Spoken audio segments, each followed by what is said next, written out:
വീണ്ടും വാർത്തകളിലേക്ക്. ആശങ്കയേറ്റി സംസ്ഥാനത്ത് അത്യുഷ്ണം തുടരുകയാണ്. പാലക്കാട് 41 ഡിഗ്രി സെൽഷ്യസ് കടന്ന റെക്കോർഡ് ചൂടാണ് ഇപ്പോൾ അനുഭവപ്പെടുന്നത്. ഈ വർഷത്തെ ഏറ്റവും ഉയർന്ന താപനിലയാണ് ഇന്നലെ രേഖപ്പെടുത്തിയത്. ഇടുക്കിയും വയനാടും ഒഴികെയുള്ള ജില്ലകളിൽ മുന്നറിയിപ്പ് തുടരുകയാണ്. KSEBിക്ക് ആശ്വാസമായി വൈദ്യുതി ഉപഭോഗത്തിൽ നേരിയ കുറവുണ്ടായിട്ടുണ്ട്. അതേസമയം ഒറ്റപ്പെട്ട ഇടങ്ങളിൽ നേരിയ മഴയ്ക്ക് സാധ്യതയുണ്ടെന്നും കാലാവസ്ഥാ വകുപ്പ് അറിയിച്ചു. സുനിഷ അയ്യല്ലൂർ ചേരുന്നു. സുനിഷ, പാലക്കാടുള്ളവർക്കൊക്കെ സഹിക്കാൻ കഴിയുന്നതിനപ്പുറവും ചൂടാണ്.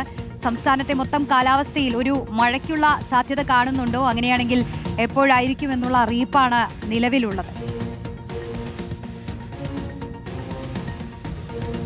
റോഷ്നി, വരും ദിവസങ്ങളിൽ ഒറ്റപ്പെട്ട നേരിയ മഴയ്ക്കുള്ള സാധ്യത കാലാവസ്ഥാ കേന്ദ്രം പ്രവചിക്കുന്നുണ്ട്. പക്ഷേ ഈ പറഞ്ഞതുപോലെ ചൂട് ക്രമാതീതമായി ഉയരുകയാണ് സംസ്ഥാനത്തെ എന്നുള്ളത് തന്നെയാണ്. കഴിഞ്ഞ കുറച്ച് ദിവസമായി ഇടുക്കി, വയനാട് ഒഴികെയുള്ള എല്ലാ ജില്ലകളിലും യെല്ലോ അലർട്ട് തന്നെയാണ് നിലനിൽക്കുന്നത്.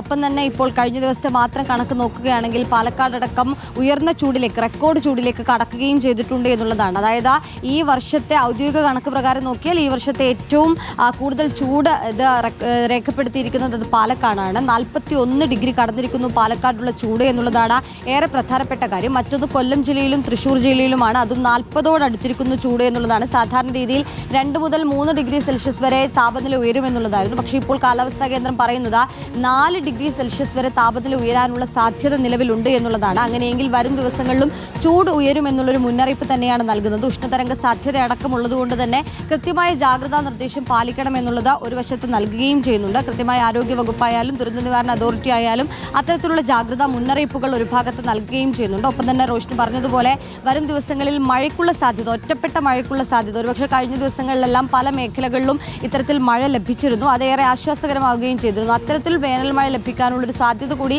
കാലാവസ്ഥാ കേന്ദ്രം പറയുകയും ചെയ്യുന്നുണ്ട്. ഒപ്പം തന്നെ ഈ വൈദ്യുതി കണക്കും നേരത്തെ എല്ലാം വൈദ്യുതി റെക്കോർഡ് കടന്നുകൊണ്ടായിരുന്നു വൈദ്യുതി ഉപഭോഗം ഉണ്ടായിരുന്നത്. പക്ഷേ കഴിഞ്ഞ 2-3 ദിവസങ്ങളിലായി വേനൽ മഴ ചിലയിടങ്ങളിൽ ലഭിച്ചത് അത് വൈദ്യുതി ഉപഭോഗത്തിൽ കുറവ് വരുത്തിയിട്ടുണ്ട് എന്നുള്ളത് തന്നെയാണ് KSEBിയുടെ കണക്കുകൂട്ടൽ.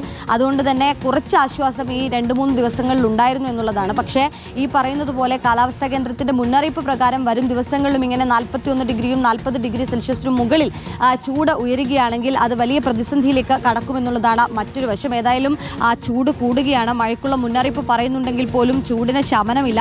40 ഡിഗ്രിക്ക് മുകളിലേക്ക് പല ജില്ലകളിലും ചൂട് താപനില ഉയരുന്നുണ്ട്. അതുകൊണ്ട് കൃത്യമായ ജാഗ്രതാ മുന്നറിയിപ്പുകളെല്ലാം തന്നെ പാലിക്കണമെന്നുള്ളതാണ്. പ്രധാനമായും ഉഷ്ണതരംഗ സാധ്യത അടക്കമുള്ളൊരു പശ്ചാത്തലത്തിൽ കൃത്യമായി തന്നെ ഈ മുന്നറിയിപ്പുകളെല്ലാം പാലിച്ചു മുന്നോട്ട് പോകേണ്ടതുണ്ട്. റോഷ്നി, ഷിഹാസ്.